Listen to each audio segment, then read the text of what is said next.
বিরিয়ানি আমাদের কার না ভালো লাগে। বিরিয়ানি আমাদের খুব পছন্দের একটা রেসিপি।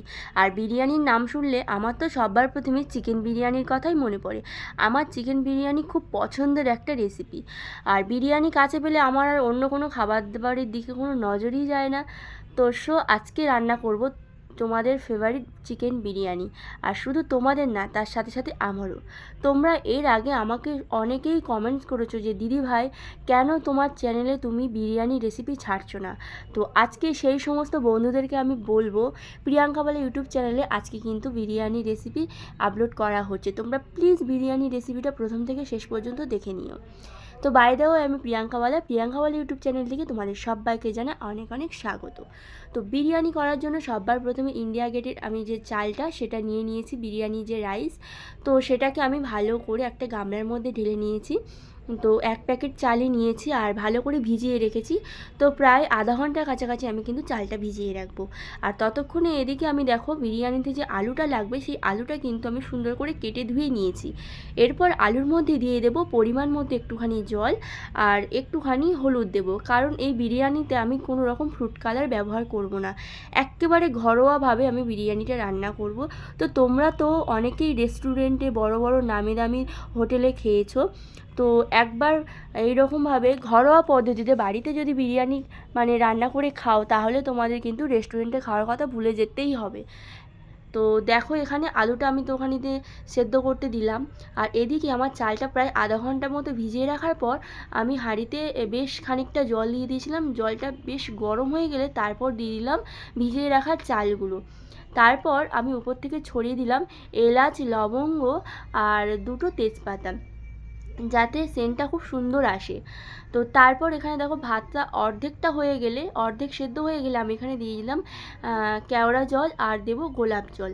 তো তোমরা তোমাদের পরিমাণ অনুযায়ী এখানে এই 2 রকম জলটা অ্যাড করতে পারো। আমার যতটুকুনি লাগবে ততটুকুনি আজকে দিলাম। তো দেখেই বুঝতে পারছো ভাতটা প্রায় হয়ে এসছে।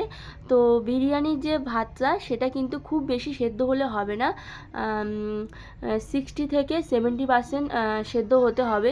বেশি সেদ্ধ হলে যখন দমে দেবো তখন কিন্তু একেবারে ভালো লাগবে না। তারপর দেখো আমি আমার পরিমাণ অনুযায়ী একটু লবণ দিলাম। তো তোমরা এরকম লবণ দিতে পারো তোমাদের পরিমাণ অনুযায়ী। তারপর একটু ঘেঁটে দিলাম ভাতটা, আর ভাতটা তো হয়েই গিয়েছে, তোমরা দেখতে পেলে ভাতটা আমি নামিয়ে নিলাম। তারপর এদিকে দেখো আমি কড়াইতে নিয়ে নিলাম বেশ কয়েকটা এলাচ, লবঙ্গ, দারচিনি আর একটুখানি নিয়েছি গোটা জিরে। এই মশলাটাকে একটু হালকা করে ভেজে নেওয়ার পর আমি শিলেতে ভালো করে পেশাই করে নেব। এটা কিন্তু বিরিয়ানির মেল মশলা। বিরিয়ানির মশলাটা তো আমার রেডি হয়েই গিয়েছে। এখন আমি বিরিয়ানির জন্য চিকেনটা রেডি করে নেব। তো সবার প্রথমে কড়াইতে আমি তেল দিয়েছি। তেলটা খুব ভালো করে গরম করে নেওয়ার পর কোচানো পেঁয়াজগুলো দিয়েছি। এরপর পেঁয়াজগুলো একটুখানি ভাজা ভাজা হয়ে গেলে দিয়ে দেবো এখানে গোটা গরম মশলা। তো খুব সুন্দর ফ্লেভারটা আসবে সেই জন্য গোটা গরম মশলা দিয়েছি। দিয়ে হালকা করে কিন্তু নাড়াচাড়া করে নেব। তারপর আমি আদা রসুনের যে পেস্ট রেখেছি প্রায় হাফ বাটির উপরে, তো সেটাই আমি দিয়ে দিলাম পরিমাণ মতো আদা রসুনের পেস্ট। তো সেটা দিয়ে ভালো করে কষিয়ে নেব। তো বন্ধুরা, তোমাদেরকে একটা সাজেশন আমি দিতে পারি, অনেকেই বিরিয়ানি করার সময় মাংসটা না খালি তেলে ভেজে নাও মশলা একটুখানি মাখিয়ে, কিন্তু আমি তাদেরকে বলবো এরকমভাবে তোমরা ঘরোয়া পদ্ধতিতে মাংসটাকে কষিয়ে নিয়ে তারপর বিরিয়ানির মধ্যে দিও। এর যা টেস্ট তোমাদের কি বলবো। আর এখানে আমি কোনো ফ্রুট কালার ব্যবহার করব না, এক্কেবারে ঘরোয়া পদ্ধতিতে খুব টেস্টিকর আর স্বাস্থ্যকর একটা রেসিপি তোমাদেরকে দেখাবো। তারপর আর কি এখানে দিয়ে দিলাম পরিমাণ মতো লঙ্কার গুঁড়ো, হলুদ গুঁড়ো, জিরের গুঁড়ো আর হাফ বাটি মতো টক দই এখানে দিয়েছি। টক দই দিলে মাংসটা খুব তাড়াতাড়ি সফট হয়ে যায় আর খেতে কিন্তু খুবই টেস্টি হয়। তো টক দই দিয়ে দেখো আমার কালারটা কত সুন্দর চলে এসছে মশলার। তো এরপর আমি দিয়ে দেবো চিকেনগুলো। তো চিকেনগুলো অলরেডি আমি ধুয়ে জল ঝরাতে রেখে দিয়েছিলাম, তো সেখান থেকে নিয়ে চিকেনগুলো আমি এখানে দিয়ে দিলাম। দিয়ে ভালো করে 10-15 মিনিট ধরে আমি চিকেনটাকে কষিয়ে নেব। খুব বেশিক্ষণ বয়েল হওয়ার দরকার নেই, একটুখানি গ্যাসের ফ্লেমটা হাই রেখে আমি চিকেনটাকে ভালো করে রেডি করে নেব। তারপর আর কি পরিমাণ মতো একটুখানি লবণ দিয়ে দিলাম। চিকেনের পরিমাণ অনুযায়ী এখানে লবণটা আমি অ্যাড করেছি। তো তোমরা একবার হলেও এইরকমভাবে বাড়িতে বিরিয়ানি রান্না করে দেখবে। তোমরা যারা ভাবছো যে বিরিয়ানি রান্না খুব কঠিন ব্যাপার, একদমই না। আমি যখন প্রথম বিরিয়ানি রান্না করেছিলাম তখন আমার প্রথম মনে হয়েছিল হয়তো বিরিয়ানিটা খুব কঠিন একটা মানে কোনো রান্না, কিন্তু সেটা এক্কেবারেই ভুল কথা। বিরিয়ানি খুব সহজ একটা রেসিপি, যদি তুমি ঠিকঠাক নিয়ম মেনে করতে পারো অবশ্যই খুব তাড়াতাড়ি সাকসেস পাবে। তো চিকেনটা তো আমার রেডি হয়ে গিয়েছে। তারপর এখানে দেখো একটু দুধের মধ্যে আমি কেশর দিয়ে দিয়েছি, আর এদিকে পেঁয়াজের বেরেস্তা বানানোর জন্য আমি বেশ খানিকটা পেঁয়াজ এখানে ভেজে নিয়েছি। আর যে হাঁড়িটা দেখতে পাচ্ছ বেশ বড় হাঁড়ি, হাঁড়িটাকে না আমি একটুখানি গরম করে নিয়েছি, তারপর তার মধ্যে ঘি লাগিয়ে দিয়েছি। এরপর আমি ভাতটা যে ফ্যান ঝাড়িয়ে রেখেছিলাম সেটাকে না প্রথমে দিয়ে দিলাম হাঁড়ির উপরে। তো ছড়িয়ে ছিটিয়েই ভাতটা দিলাম। দেওয়ার পর আমি যে চিকেন কষাটা সেটাই দেবো। তো যতটা আমার পরিমাণ অনুযায়ী মনে হয়েছে রাইস দেবো, তো সেটা সেরকমভাবে আমি দিলাম। তারপর এদিকে দেখো চিকেনটাকে আমি সুন্দর করে দিয়ে দিচ্ছি সাজিয়ে। তো এরকমভাবে তোমরা বাড়িতে একটুখানি চিকেন বিরিয়ানি ট্রাই করো।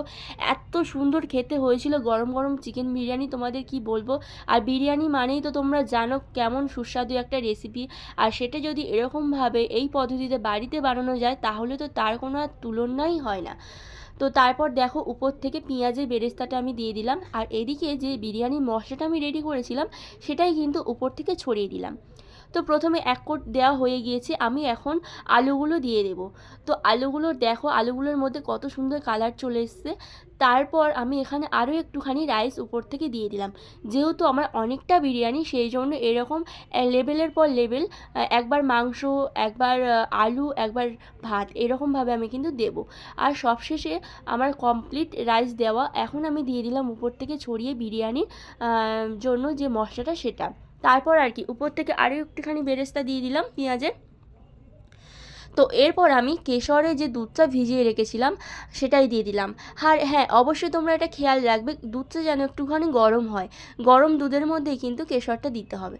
দেখো বিরিয়ানির কালারটা উপর থেকে কত সুন্দর লাগছে। এরপর আমি দিয়ে দিলাম একটুখানি আতর, আর এই আতরটা ছিল মিঠা আতর।